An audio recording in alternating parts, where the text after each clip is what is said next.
ሰላም ጤና ይስጥልን ተመልካቾቻችን ከአንከር ሚዲያ ዝግጅት ክፍል አክብሮት ሰላምታችንን እናቀርባለን። የዕለቱን ዜናዎችን ከዘውትር ተሳታፊያችን ጋር በመሆን እናቀርባለን። አብራችሁን እንድትሆኑ ግብዣችን ነው። መልካም ቆይታ። የአማራ ፋኖ ብሔራዊ ንቅናቄ አፋብን በተለያዩ ቀጠናዎች እያደረገ ያለው የህልውና ተጋድሎ ባለፉት 2 ቀናትም ተጠናክረው መቀጠላቸው ተገለጸ።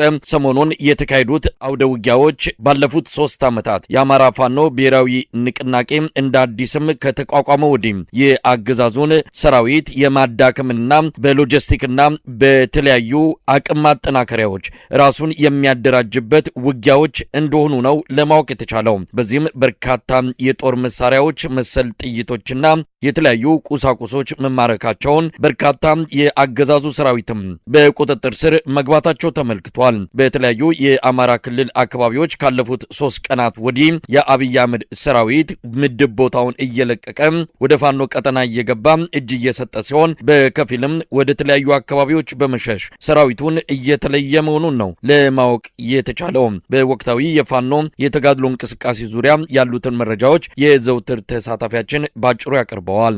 በትናንትናው ዕለት በማዕከላዊ ጎንደር በጎንደር ዙሪያ ወረዳ መገጭ ግድብ አካባቢ መሽጎ በሚገኘው የአገዛዙ ጥምር ጦር ላይ የጎንደር ጠቅላይ ግዛት በላይ ዘለቀ ዕዝ በዳግማዊ ቴዎድሮስ 5ኛ ኮር ስር የሚገኘው ጎንደር የበጋሻው ክፍለ ጦር አሃዶች በፈጸሙት ከፍተኛ የማጥቃት እንቅስቃሴ በአገዛዙ ጦር ላይ ከፍተኛ ጉዳት መድረሱንና ይሄንን የዙሪያ ከበባ ውስጥ የገባውን የአገዛዙን ጦር ለማዳን ከአዘዞ በከባባድ መሳሪያዎች በዙ 23 በመድፍና በተለያዩ የቡድን መሳሪያዎች ታግዞ ይህን የተከበበ ኃይል ለማስወጣት እንቅስቃሴ ቢያደርግም ከፍተኛ ክሳራ ደርሶበት መበተኑን፣ በሌላ አቅጣጫም የአማራ ፋኖ ብሔራዊ እንቅስቃሴ ወይም የአማራ ፋኖ ብሔራዊ ንቅናቄ ከጎንደር ጠቅላይ ግዛት ዕዝ በላይ ዕዝ 202ኛ ኮር በጌምድር ክፍለ ጦር ዛሬ ከላይ አርማጮ ወረዳ ቆላ ሮቢት ተነስቶ በሌሊት ወደ ጋና ዮሐንስ ሲጓዝ መረጃው ቀድሞ የደረሳቸው የአማራ ፋኖ ብሔራዊ ኃይሎች ባደረጉት የማጥቃት እንቅስቃሴ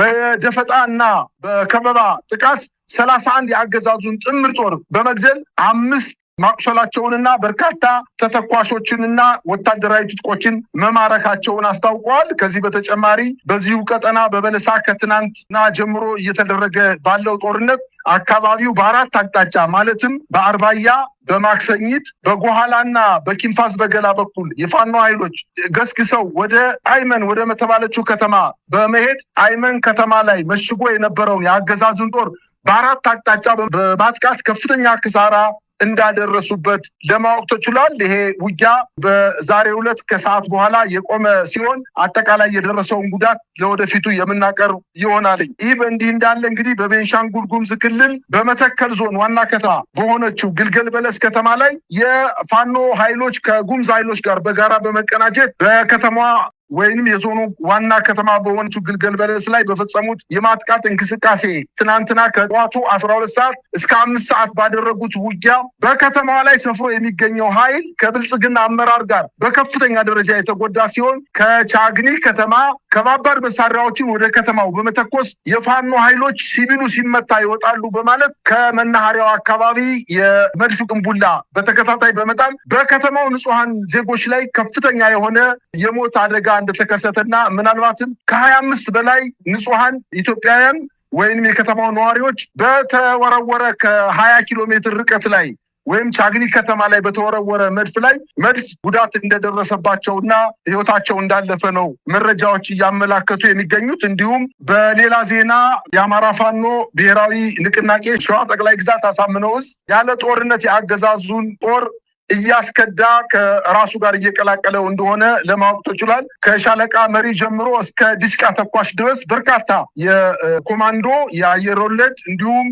የመከላከያና የአድማ ብተና የሚኒሻ አባላት የፋኖ ኃይሎችን እየተቀላቀሉ እንደሆነ በተለይ 2 ክላሽ 230 ተተኳሽ 2 ቦምብ እና በርካታ ትጥቆችን የያዙ 112ኛ አየር ወለድ ክፍለ ጦር አባላት የአጼ ምኒልክ ክፍለ ጦርን መቀላቀላቸውን አስታውቀዋል። ለራስ አበባ አረጋይ ክፍለ ጦር ደግሞ 2 የአገዛዙ ባለስልጣናት ማለትም ወታደራዊ አዛዦች ስናይፐር ተኳሾች የፋኖ ኃይሎችን ተቀላቅለዋል። በአጠቃላይ በዚሁ ቀጠና ከ10 በላይ የሰራዊት አባላት የወታደራዊ አዛዦች እንዲሁም ድሽቃና ሞርተር ተኳሾች 1025 ተኳሾችን በመያዝ 8 ትጥቅ በመያዝ 8 ክላሽ በመያዝ 14 ቦምቦችንና ሌሎችንም ወታደራዊ ቁሳቁሶች በመያዝ የፋኖ ኃይሎችን መቀላቀል መቻላቸውን ነው መረጃዎች እያመላከቱ የሚገኙት። መሳይ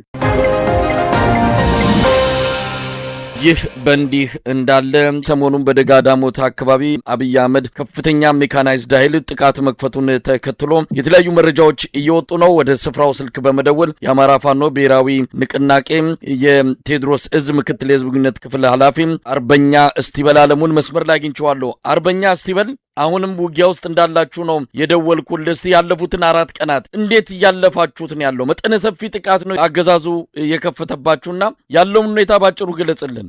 አመሰግናለሁ መሳይ።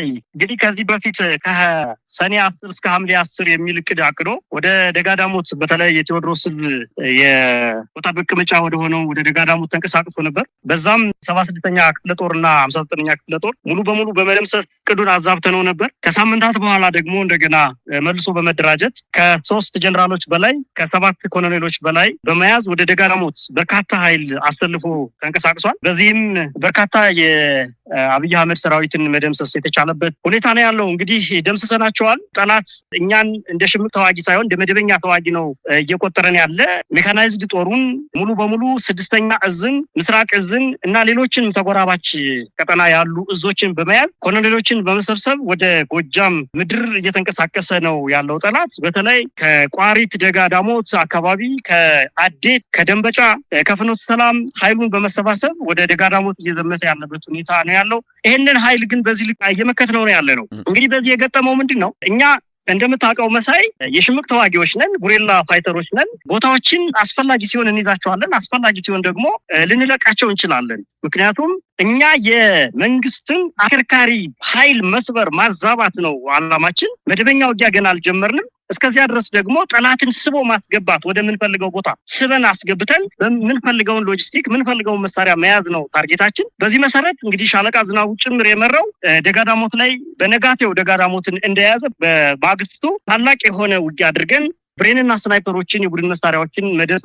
የተቻለበት ሁኔታ አለ። ጠላት ግን በዚህ አላቆምም መሳይ። ከቢውኝ ወደ ጮቄው ተራራ እየተንቀሳቀሰ ነው። በተመሳሳይ ከደንበጫ በሁለት አቅጣጫ ወደ ጮቄው አሁንም እየተንቀሳቀሰ ነው ያለው። ከረቡ ገበያም በዛሬው ዕለት ተንቀሳቅሷል። ከደብረ ማርቆስም ወደ ላይ በደብረ ዘይት በኩል አድርጎ ወደ ላይ ተንቀሳቅሷል። እንዲሁም ደግሞ የቦቅላ ደብረ ማርቆስ ዙሪያ ላይ ተንቀሳቅሷል። ይሄ ሁሉ እንግዲህ የፋኖን ያለበትን አካባቢ መያዝ የሚልና ለሌላ እልቂት ለሌላ ጦርነት ራሱን ለማዘጋጀት መጀመሪያ ፋኖን ማጥቃት አለብኝ በሚል ስሌት ነው እንግዲህ ይሄንን ያክል ኃይል ወደ ጎጃም አስገብቶ ህዝብ እየጨፈጨፈ ያለ። ይሄንን የኛ ፋኖች፣ የኛ መሪዎች፣ ፖለቲካል መሪዎች፣ የወታደራዊ መሪዎች እቅድ አቅደን ወዴት ማፈግፈግ አለብን፣ በየት በኩል መቁረጥ አለብን፣ በየት በኩል ማጥቃት አለብን በሚል በደንብ በተሰላ መልኩ እሱን ወደ መግደያ ዞን በማስገባት እየተዋጋ ነው እንገኛለን። በተለይ እንግዲህ ትላንትም ከትላንት በፊትም በተለይ 5 ቀኖች ከባድ ትንቅንቆች ስናደርግ ቆይተናል። ዛሬም እሱ ባላሰበው በልኩ በየጁቤ በኩል በመግባት ኮርክ ከተማ ላይ ታላቅ ጥቃት በመፈጸም የመጣውን ኃይል ማዛባት ችለናል። እንዲሁም በቆረጣ ውስጥ በመግባት ከዚህ በፊት ይዟቸው የነበሩ ቀጠናዎችን ሙሉ በሙሉ በመያዝ ለምሳሌ ደብረ ዘይትን፣ ደብረ ማርቆስ ዙሪያ አካባቢ፣ ማቻከል አካባቢ ደግሞ ደጋሰኝንን ተቆጣጥሮ ነበረ ከዚህ በፊት። በቆረጣ በመግባት ጠላትን ከበባ ውስጥ እያስገባንበት ያለበት ሁኔታ ነው ያለው መሳይ። እንግዲህ አርበኛ እስቲበል ያው ያገዛዙ የተለያዩ ሚዲያዎች ድል አግኝተናል የሚል ነው። አንጸባራቂው የዋሸራና የደጋዳሞት ፈረስ ቤት ድል በሚል ሌተናል ጀነራል ማመር ተሰማ ራሱ በአካል ተገኝቶ የውጊያውን የመራበት እንደሆነ የተገለጸበትን ዜናዎች በተከታታይ እያየን ነው። እስቲ አገኘን የሚሉትን ድል በተመለከተ በበርካታ አቅጣጫዎች በጽንፈኛው ላይ ነው የሚለው፣ ያው እናንተ ነው ጽንፈኛ በማለት የሚጠሩት፣ ባደረግነው ማጥቃት ከፍተኛ ድል አግኝተናል ነው የሚሉት። ብዙ ቦታዎችን ተቆጣጥረናል፣ ይሄ ስምሪት ዳግም በሌሎች አካባቢዎችም እናደርጋለን የሚልም ወደ ሌሎች አካባቢዎች ሰራዊቱን እንደሚያሰልፉም ነው እየገለጹ ያሉት። እንደው አገኘን የሚሉትን ድል በተመለከተ በእናንተ በኩል መረጃው ምንድን ነው? በጣም ጥሩ ጥያቄ ነው መሳይ ያነሳው። ህዝብ እያወናበዱ ያለውም በተለይ ከሀገር ቤት ውጭ ያለውን ህዝብ እያወናበዱት ያለ በዚህ መልኩ ነው። እንግዲህ ቅድም እንዳልኩህ እኛ የሽምቅ ተዋጊዎች ነን። ቦታዎችን አስፈላጊ በሆነ ጊዜ እንቆጣጠራለን፣ አስፈላጊ በሆነ ጊዜ ደግሞ እንለቃቸዋለን። ይሄንን ታክቲካል የሆነውን ስልታችንን እንደመቆጣጠር ነው እየቆጠሩት ያሉ። በዚህ ውስጥ ደምስሰናል ካሉ ማንን እንደመሰሱ ደመሰሱ? የትኛውን የክፍለ ጦር አመራር፣ የትኛውን የኮር አመራር፣ የትኛውን የእዝ አመራር፣ የትኛውን ሻለቃ ደመሰሱ? አንድም ሻለቃ አልደመሰሱ። የትኛው መሳሪያ? እንግዲህ ፋኖ ታጠቃቸው መሳሪያዎች በአደባባይ ሲያሳይ የከረመው ብሬኖችን፣ ዲሽቃዎችን፣ ስናይፐሮችን፣ ሞርተሮችን ያልታዩም ጭምር ዘሪሁን 13 ሌሎችንም ጭምር ፋኖ ታጥቋል። የትኛውን እስኪ ተቀብለው አሳዩን። ተጨባጭ መሳሪያ ስንት ነው የያዙ? 9 መሳሪያ፣ 5 መሳሪያ የገበሬውን ቤት ለቤት ፍተሻ በማድረግ የያዙትን ነው ደመሰስን የሚሉት። ምንም ፋኖ የደመሰሱት የለም። እንዲያውም እኛ በእነሱ እቅድ አይደለም የምንሄደው። ታውቃለህ መሳይ፣ የእኛ የራሳችን እቅድ አለን። በተለይ ክረምት ላይ የሰማይ የበላይነት ወስደውብን ስለከረሙ በጋ ላይ በክረምት የኛ አድቫንቴጅ ስላለን እድል ስላለን ይህንን እድል ለመጠቀም የራሳችን እቅድ አለን። ያንን እቅድ ለማክሸፍ ነው እንግዲህ አስቀድመው ወረራ የፈጸሙብን። ስለዚህ በእነሱ እቅድ አንዋጋም፣ ተተኳሻችንን አንጨርስም። የራሳችን እቅድ አለን። መቼ ከተሞችን መቆጣጠር አለብን፣ መቼ ገጠር ላይ ያለን እየተንቀሳቀሰ ያለን ጠላት በደፈጣ መምታት አለብን። ይህ የኛ እቅድ ነው። ስለዚህ በእነሱ እቅድ ላለመሳተፍ ተተኳሾቻችንን ላለመጨረስ የራሳችን የማፈግፈግ ወደ መግደያ ቦታ የመውሰድ አድርገናል። ይሄንን ከዚህ ጋር ተያይዞ እሱ ደመሰስኩ የሚል ከሆነ የታለ የተደመሰሰው ፋኖ? የታለ የተያዘው የተማረከው ፋኖ?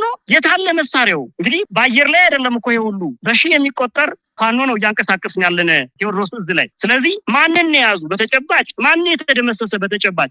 አንድም ኃይል ያገኙት ኃይል የለም። በጣም ከባድ የሆነ 3 ጀነራል እና 7 ኮሎኔል አንድ ቦታ ላይ ደጋዳሞት ላይ፣ ሌሎች አካባቢዎች ደግሞ ኮሎኔሎችንና ጀነራሎችን ተመሳሳይ ጀነራሎችን በማምጣት እስከ 14 ጀነራል ድረስ ያሰለፉበት ውጊያ ነው። ይሄ ውጊያ ቀይ ባህር እንቆጣጠራለን ያለው መከላከያ እኛ ሳናውቀው ቀይ ባህር ይመስል ሙሉ የሀገሪቱን መከላከያ አምጥቶ ጎጃም ላይ ያሰለፈበት ሁኔታ አለ። ግን አንድም ፋኖ መደምሰስ አልቻለም። ይሄው ቦታዎችን እየተቆጣጠርን እንደውም እያጠቃን እየደመሰስ የቡድን መሳሪያ እየተረከብናቸው ነው። አሁንም ወደ መግደያ ዞን አስገብተናቸዋል። ሙሉ በሙሉ መደምሰስ የሚያስችል ሙሉ አቅም ላይ እንገኛለን። መሳይ እንግዲህ አርበኛ እስቲ በልም በዚህ ደረጃ አሁን በጸረ ሽምቅ ውጊያ አድርገን ነው ደመሰስን፣ ቦታ ተቆጣጠርን የሚል መረጃ እያሰራጩ ያሉት። እንደምናየው ከሆነ ብዙ ታንኮች፣ ብዙ ዙ 23ቶች ከፍተኛ ኃይል ነው ያሰማሩት። በጸረ ሽምቅ ውጊያ ውስጥ ነው የተሳተፍነው እያሉ ነው። በዚህ ደረጃ ይህን ያህል ኃይል ያሰማሩበት ምክንያት ምንድን ነው?